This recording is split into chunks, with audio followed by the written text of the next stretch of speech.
There are things we all think, but don't always say out loud. Is this normal? Why am I feeling so overwhelmed? Shouldn't I be able to handle this? If you've ever wondered, am I the only one feeling this way? You're not. Let's talk about it. Before we begin, we'd like to take a moment to share a content advisory. This episode contains conversations about suicide, mental health, and emotional well-being.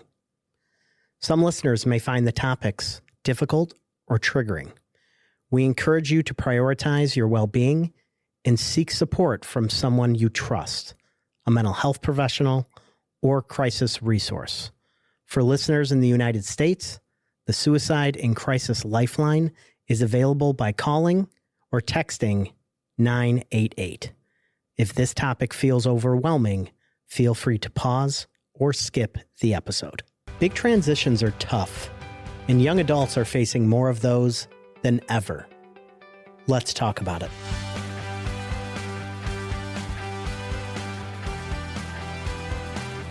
Well, I'm Derek Rader, and this is the Let's Talk About It podcast. Great. And I'm here with Emilene Badalamenti, who's one of our clinical supervisors. Thanks so much for being here. Thanks for having me. Absolutely. Today we're talking about young adults.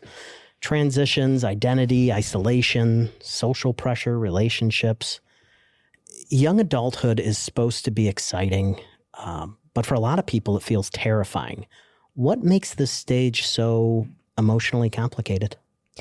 Yeah, I think a lot of things can make it emotionally complicated, but I think first, there's so many comparisons. It's such a time of transformation, transition, unknowns. Mm-hmm. And so I think when you see other people doing what they should be doing or reaching goals or family expectations of what the next step should be, that can feel like a lot of pressure. It can feel like you're not working up to someone's expectation of you, your expectation of yourself. Like I said, you're comparing. Social media can add to some of that stressors because you can see everything everybody's doing. Right.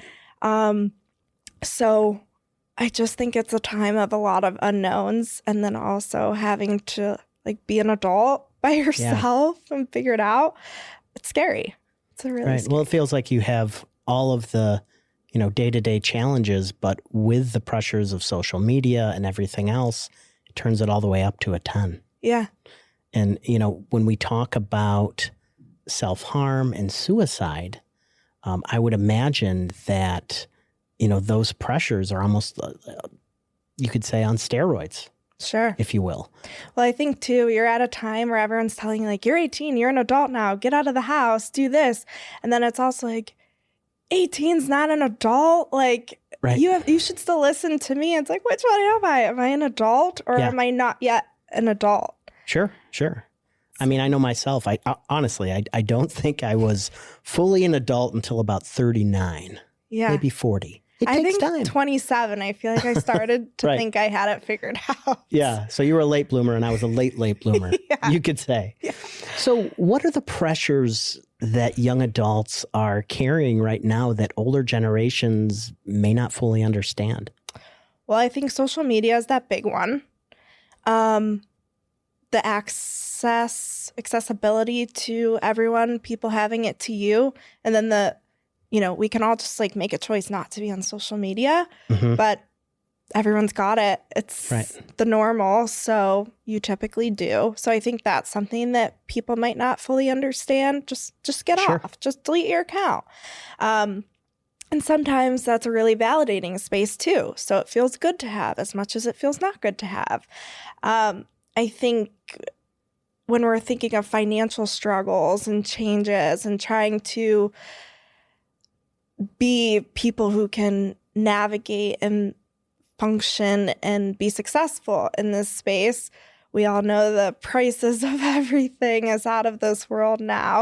I think that's something, it's harder to buy a house. It's harder to buy your groceries. So those are things that maybe are missed or not, people didn't always have. So much of this stage is about identity You know, you talk about social media and, full disclosure, I'm old enough that social media just hit, I was in college when I had a MySpace account, which went to Facebook. I've had Instagram for a long time. I'm not as savvy with it as I probably could be, but I can understand how someone who was literally born around the time of social media, and that's really all, that's their community, right? So how much is it about trying to prove you're okay when you're not on social media and just in general? I think that's all of it. I mean, you can find the great accounts where people are really vulnerable and they want to share their stories and they want to help just one person, and in that can help thousands of people. But I think mostly it's a mask, right? It's trying to create yourself to be or to look like a world where you've got it all together. So you're glorified, you've got it together. You know, who wouldn't want that? And so I think even when we're talking about identity in this young adult phase of our lives, having to wear that mask. I mean, we wear it in the world every day when we walk out. Sure. And then when we go on social media, we wear it even more, and it's easier because then nobody's looking directly at us. So on social media, we can paint exactly who we want people to think that we are, what we've got figured out. And so it's a place of community, and it also can be really isolating. So what you're saying is a young adult may look independent on the outside, but be completely overwhelmed on the inside. What are the signs that people miss? I mean, I think a big one is just not listening, not hearing. Some people might be really open and honest about the struggles that they're having, but because everything looks so put together, because you get up and go to work, because you get up and go to your college classes, because you have straight A's, you've got it together. There's nothing wrong. Okay, you're having a bad day. You're having a bad week. You're telling me you need to go see a therapist. I'm talking as the parent, but these are all the things we hear. You're telling me you're doing all this stuff. How bad can it be? Right. And we're missing some of those. I think I need to go talk to somebody. And then when it's like, okay, go talk to someone, but you're still doing everything you need to do. You can't be too far gone, not that anyone who's going to talk to someone is any far gone, but there's stigmas around all of it, And so I think listening is a really big one. Meeting someone where they're at is a huge one. Taking someone for what they're telling you should be taken serious. And then I think those are like the listening because it's being said, things are being said, pay attention. And then I think there's the other side of it where nobody's saying anything, but maybe they're struggling to go to class. Maybe when they get home from school, they're going straight to their room, or they're getting home from college, going straight to their room. They're getting home from work, going straight to their room. They don't have a lot of people they want to be around. They don't leave their room. There's the basics of, I think, not being able to meet your everyday functioning. I always had 3 rules for young teenage adults that I worked with if they were having a hard time doing anything. Mm-hmm. It's like, you have 3 rules today. You got to get up, you got to brush your hair, you got to wash your face, you got to brush your teeth. Oh, I guess there was 4. Open your blinds. Because we isolate, we want to stay in a cocoon, and just let the light in, because you don't realize just letting light in how big of an impact that can make. Why are these transitions, I guess I should say, why can these transitions be so dangerous for mental health? You're losing structure. Again, you're losing, I know I'm supposed to go to school every day. I know I'm supposed to go to high school. It's built in the curriculum of America, right? I know I'm supposed to be doing this thing. I know I get up and go to work. I know I get up and go to my sports that I have. A lot of times too, in high schools, in small towns, in big towns. But if you've been in that school for a while, people know you. People are giving you accolades, maybe compliments. People are checking in. Hey, how are you doing today? Hey, I'm noticing you're a little off. And then we get out of this world where people have known us for a long time. And in that 18, young 20s, nobody knows you anymore. You go to college, you're just another person passing through your 200-person lecture room. Mm-hmm. They don't know you to say, hey, I saw you last week. You looked really happy. And this week I'm noticing you're really down, because they literally barely even looked up, probably. Right. You're out of your sports. If you thought you were good in your small town sports, you're not that good in the college sports, maybe. You think you're big. There's 5 people bigger than you. So I think all of those, you just lose that structure. You lose your everyday, and you got to figure out a new day. And that's a daunting task when it really is. For the rest of your life, any decision you make is completely on you. You can't blame mom and dad anymore. You can't blame your siblings. We can explain it all. But now all of our choices are where we go for the rest of our life. So on the other side of things, how can isolation develop in young adulthood, even when someone appears to be socially connected?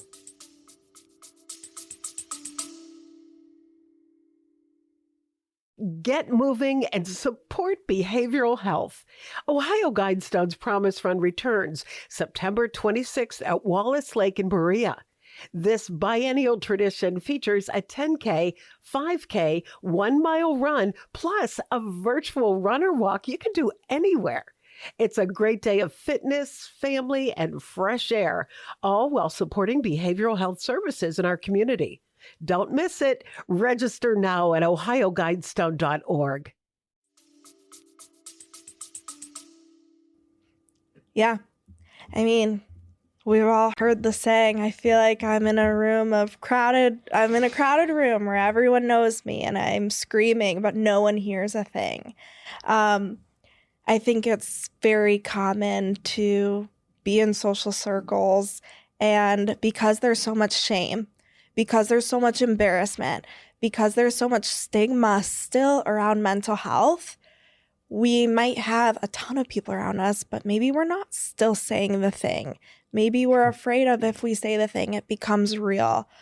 People will worry about you. I mean, I think there's so many reasons why someone could still feel alone when they're so socially connected. How do relationships, breakups, loneliness, money, school, work, and failure become part of the risk picture for young adults? Yeah. I mean, really, I think that because of maybe the isolation, when you have all of those things, a lot of us put our worthiness into some of this stuff. Like, your job becomes not what you do, but who you are. And I used to love asking that question, like, who are you? Like, well, I'm a mom, and I work at Cleveland Clinic, and I'm a nurse, and this. I'm like, that's not what I asked you. I asked you who you are, not what you did. And so it's so hard because we blend who we are into everything happening in our lives. It does become who we are. But at a certain time, it's a really good place to not put too much weight into everything we do, because when we lose one of those things or something that we have, it can become, I've got nothing. Who am I now? That relationship, I left when it left. Right. That job, I left when it left. It was the only thing I had. I mean, we see it in athletes a lot too. And if we compare it to something like that, we have an athlete whose whole identity was the sport that they're playing. And then when they're no longer playing, that was all they had. That was who they were. Like, I was the ball, right? And so I think when we're thinking of this young adult group, there are so many transitions too, right? Like at 18, how many of us are with the partner we were with at 18 for the rest of our lives? It happens, of course. But I think a lot of us, we shed a lot. We're finding out who we are, which becomes more of a shedding system. But it still doesn't make easier losing, because anytime we lose, it's a loss. And then hopefully, if someone is getting help, you can start to restructure that thought process of, more of that big picture of the losses are the blessings, right? Hindsight's 2020. All of us can say that thing that I thought was going to end me is the blessing. Like, thank goodness I'm not where I was. But it's really hard to see that in it. So what are some signs that someone, young adults, may be struggling beyond typical stressors? I think definitely that, like, just basic daily functioning stuff, when we're having a hard time doing that, it's an indicator. I think that's a huge one. I wish there was an easy way to say, look for this, but the reason why this is still so big is because it can be so easily missed, right? I don't know that there's a perfect picture, but I think, as far as the mental health field, making sure we're taking everything people are saying serious, making sure we're safety planning, making sure someone has someone that they feel safe with. I always tell people that I work with, like, don't be another person barking at this person. They have enough people barking at them. We need to be someone who sits, who listens, who validates, and who can help guide, but says, like, I'm thinking this is the direction I want to go. Are you willing to go there with me? And I think those are really good places to start, because I don't know that everything is loud and in our face to say, that person's really struggling. So when a young adult expresses hopelessness, what can you do as a friend, parent, or mentor to offer support and guidance to that individual? Yeah, I think letting someone know, just in general, I'm here for you, I think is huge. I think that shooting someone, we all get so busy, shooting someone a text message to say, I'm thinking about you, goes a long way. Being able to check back up on someone when they say something was going on, to say, hey, you said that last week, I'm still thinking about you. I remember what you said. Like, I listened, right? Back to that listening piece. We can ask, how are you doing? And someone could say something, but we've got a huge project due that day. And you asked them and they told you, but we missed it because we've got our thing that we're doing. So I think just showing up for people in small ways can make the biggest differences in the large ways. I think one of the challenges with that, though, is young adults don't always express that. If they're having intense feelings around self-harm or feeling hopeless, they might not reach out to you. So what are some of the warning signs that a young adult is not just stressed, but is seriously struggling? I think we all hopefully have people that know us. And so if someone's acting outside of their normal self, it might be an indicator that something's not right. I'm not saying something's wrong, but something's not right. They're struggling with thoughts. I also think if you know someone is seeking therapy, to say, hey, how's that going? Not that we want to overstep, but just to check in. A lot of us don't go to therapy because everything is going great. And so I don't want to ask you too many questions, but I also know you were struggling with something and I'd love to check in on you. I think so. Those are some of the big ones that I really like that. When we talk to young adults, again, they have so many responsibilities. The world is just opening up to them. Yeah. There's the moving pieces and parts get more complex than ever. How do you talk to a young adult about isolation, alcohol, failure, and even shame without making that individual shut down? I think letting them guide, saying like, yeah, has anyone ever talked to you about this? What's your thoughts on this? Or even, I'm noticing you're doing that. What do you think about that? Meeting them where they're at. We don't want to force people to talk about things they're not ready to talk about, even when we can see that's a problem. You just told me, I don't know what the problem is. And I can tell you probably what the problem could be, or what is impacting some of the struggles that we're dealing with. But that's not my place to say. So I think inquiring what an individual thinks about where they're at, what they're doing. I think we can always educate on the risks that we see, that we know, and provide that psychoeducation, that support, that validation. And then again, we're not walking in front of someone like they're not following us, and we're not behind them trying to catch up to them. We have to be right beside them, and just to say like, I'm here when you're ready. I love that. I think a lot of folks, though, they freeze because they don't want to say the wrong thing. And what's worse, saying something imperfectly or saying nothing at all? I think saying something imperfectly, I'm going to come from a place of good intention. I might say, I think I just butchered that. I meant it intentionally well. Maybe we can have a conversation about that, because I don't know that it came out right, but I do want to maybe show that I'm concerned or I'm feeling away. I don't know that there's a right or a good answer for that. It's one of those taboo subjects when we're talking about someone's well-being sometimes, or even if we do know someone struggled with suicidal ideations or self-harm ideations or behaviors, nobody wants to talk about it still. Right. I know it's happening, but I'm not bringing it up.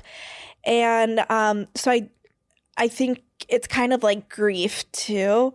If someone close passes away to us, I've heard often where people are like, I wish they'd say nothing at all. Like, everyone's coming up, I'm so sorry for your loss. How are you doing? Like, how do you think I'm doing? Don't tell me you're sorry for me, right? And that's like the immediate instinct. But it's just something that you do still want to check in with people. So I don't know if it's better to say nothing at all, or it's better to say something and say it wrong. For me personally, I'd rather say something and say it a little bit wrong than to say nothing. I'd rather do more than do less. Okay. Why should statements made by a young adult during moments of intense emotion never be dismissed simply because the person was angry, upset, or claims they didn't mean it? I think this one's really simple, because that one moment of whatever they were feeling can change their life. Like, all you need is the one moment. And so it should all be taken serious. Death by suicide doesn't take long. And so when all it is that dark moment, that angry moment, that moment of so much hopelessness or despair, or I can never get out of this, that can change your life and everyone around you's life. And so when you're thinking of maybe not taking something so serious, it might just be a moment, but that one moment could be the difference between life or death. I think that is so important, right? Taking things seriously. It wasn't just a bad day. It wasn't just a bad moment, to pause and reflect. If you notice someone you care about who's hurting themselves, How can you address that? I think first, again, we don't want to rush people in their healing or their process, but just to say, I see you. I've heard that. I'm here for you. I can guide you in the right directions if you're looking for that now. And then I think just those check-ins till all of that stuff falls into the place where it needs to be. What about for friends and family members who have a loved one, a young adult that they're concerned with, who's expressed, a desire for self-harm, or maybe even suicidal ideation? Where can they go? There's so many resources. I mean, there's crisis lines you can call that can be anonymous or not. You can call 988. You can walk into clinics. You can encourage them to talk to their primary cares. When we're thinking young adults, they are over 18, so a lot of it does have to be their choice. But there's agencies, there's so many practices where you can get involved to get help. For parents listening, how can they stay connected to their young adult without smothering them? Yeah. I heard something that I loved a while ago, and I hold it so close to myself as I work with parents, as I am a parent myself now, thinking of who I want to be for my children. But I heard that it is a parent's job to be a tree. We are strong, we are stable, we are rooted, and it is our job to let our children go, to let them run, to get as far away from us as they can. And when they come home, they know where to come because we are the strong, stable, rooted, and we have not moved. And so giving people that space to explore this world, like you said, the world's opening up, right? They're seeing it for the first time. I mean, who didn't go a little crazy in college or after 18, right? Like, I'm seeing the world for the first time. Yeah. I used to have to be home at this time. Not anymore. You're playing with all of that.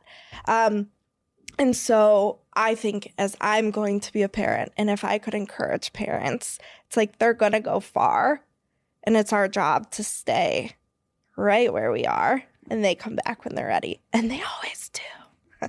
They always do. Was that loud enough? It was. Selfishly, I think of my own kiddos because my oldest is 17 and is already talking about college. Mm-hmm. And that's scary for me because they kind of leave, and I want them all to come back. So I want to thank you for being on today. This has been a great conversation. I'm Derek, and this has been the Let's Talk About It podcast with OhioGuidestone. Have a great day because you deserve it.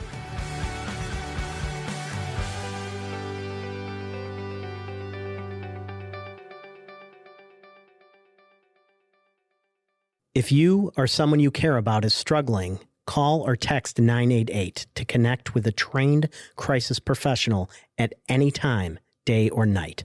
For immediate, life-threatening emergencies, call 911. Talking about mental health can save lives, and every conversation matters.